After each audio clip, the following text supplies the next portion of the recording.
Hi everyone, in front of me I've got REALME P3 and let me share with you how to clear cache and speed up your device.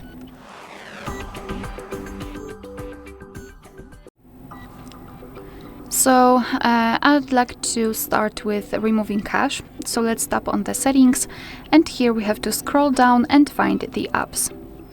Then let's tap on app management. And here we've got the full list of apps which are currently installed on this device.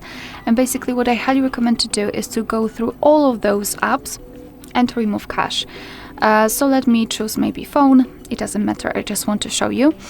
Just enter the specific app and then go to the storage usage. And as you can see here, we've got this cache section. Basically, cache are junk files which are saved by your device, and they are not necessary for the proper usage of the app, but they are occupying memory. So simply tap on clear cache and your device will automatically remove it. I do not recommend tapping on clear data unless you wish to remove all of the data which is connected with this specific app. After removing cache from all of those apps, let's say, I highly recommend to soft reset your device. I mean, just power it off and then power it on again. And basically just press the power button and volume up button together once, like that, and just drag this ball to this restart option and your device will automatically perform this restart, which basically tends to confirm all of those changes which you've made with removing cache.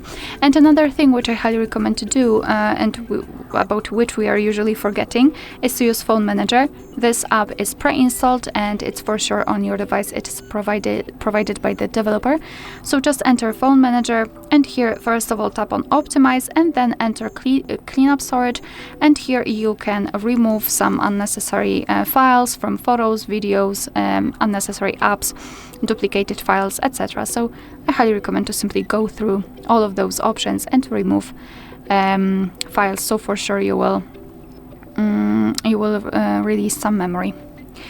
Alright, so that will be all. Thank you so much for watching. Please hit the subscribe button and leave the thumbs up.